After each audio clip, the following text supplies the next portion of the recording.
you know, basta. So, upgrade natin yung ano, galing sa chop-chop na parts. Ito yung laptop.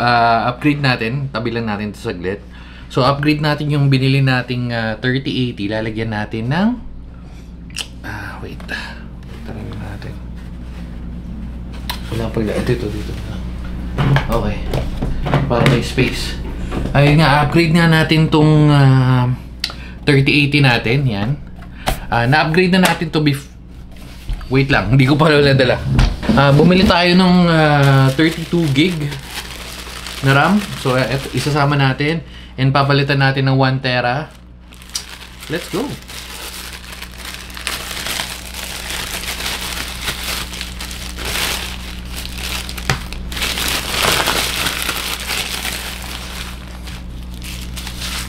Check. Crucial. Dapat 3200.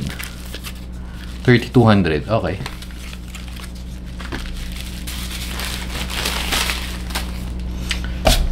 So, paano natin to? Ay, hindi. Itong muna. Buksan muna natin. Para dire-diretso mamaya. Oops. Opya.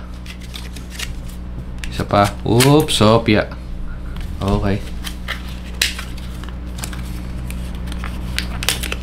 Yan. Okay. So, naka-ready na yan. Original ba to? Mukhang peke pero... Okay. So, open natin. Again, Dell Optiplex 3080. Papalitan natin. Upgrade na natin. Technically, second upgrade na natin do kasi nung una from 256 to 512 and then 8 to 16. So, parang ita-times ulit natin siya. Okay. So, paano natin o-open? Ito may lock lang dito. Hindi mo na kailangan na screw. Medyo mahigpit lang. So, kailangan yata na. Kailanganin na natin napahigpit tayo ng konti dito. Buti na may naka-ready tayo. So, wait lang. Napahigpit lang ng konti. Pero usually, hindi naman kailangan.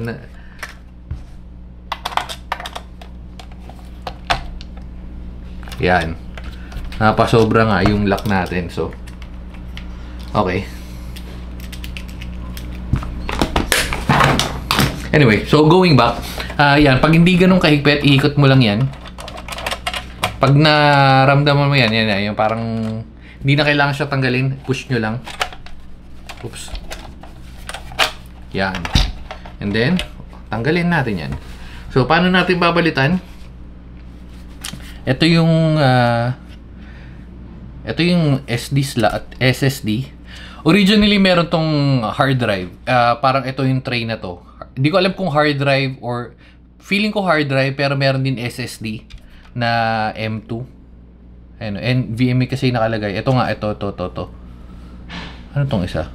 A Wi-Fi card. Oh, yun nga. Ayun, no. WLAN.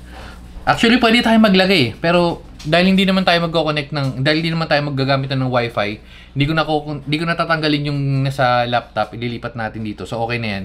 Okay, so paano natin tatanggalin? Unahin na natin yung memory kasi yung memory nandito sa loob. So una, may parang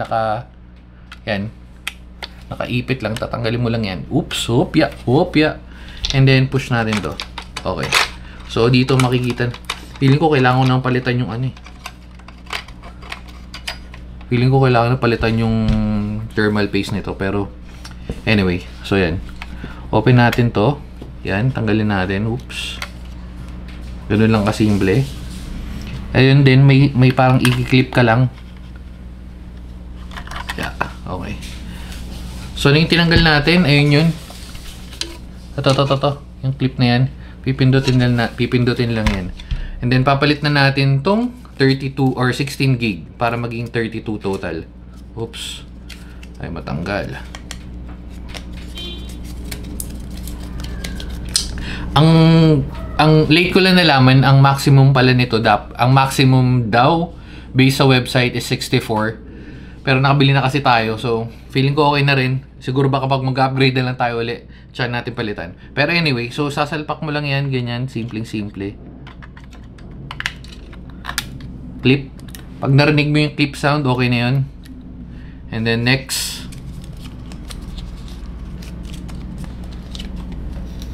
So, same lang.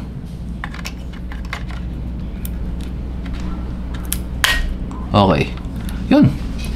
So, nakabit na natin yung SSD, ay yung memory. Balik muna natin yan para di tayo magulo. Tapos lock mo lang dito. Okay, so solid na yan. Di nagagalaw yan. And then last, palitan natin yung SSD. If trip mo maglagay pa ng external, kasi nag-check ako kung kaya ng dalawa, pero hindi eh. Isa lang talaga eh. Isa lang yung NVMe slots niya. So yan, lalagay natin tong 1 tera. Recycle to galing to sa isang laptop na sobra-sobra yung specs. So papalitan na natin. And then itong nandito is ililipat natin doon sa kabila. Okay. So ito yung laptop na yan.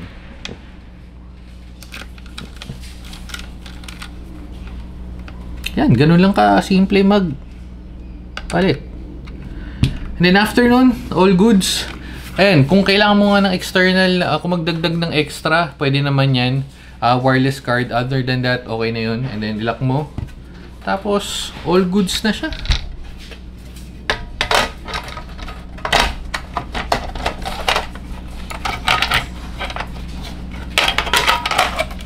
Okay, so lock. Oops. Clip mo lang yun. Lock. Huwag masyadong mahigpit. And then, ayun na. Tapos na. So, nakapag-upgrade. Ang bili ko dito sa external, ay sa SSD na 16 gig, parang 1.2, naka-discount tayo ng onte. So, 1.1. And then ito. So, total na 2.3. Medyo nagmamahal na yung, medyo nagmamahal natin. Parang umabot na itong 15,000 tong unit na to kasi originally, ang bili lang natin dito is 10,000. Well, 11 siya originally, naging may discount 10,000. Pero nag-upgrade na tayo ng SSD. SSD nagko-cost roughly around 2,000 sa 1 tera. And then yung additional memory, so plus 2,000. Plus yung mga pinagagawa natin. So sabihin na naman, roughly mga 15,000 na tong unit na to. Anyway, so gagamitin natin server, mini server for Proxmox, and yun lang. Okay guys, mabu.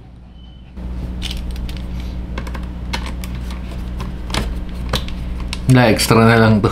Ito din yung lilipat ko. Ito yung super upgraded natin kasi ayun, nakita nyo 64 gig yan. Sobrang tagal nito, parang 2020 pa 2019 pa tong unit na to. But still sobrang future proof yung laptop na to. So i7 10 Gen 2017 video card, and then 64 gig na RAM. Share ko lang.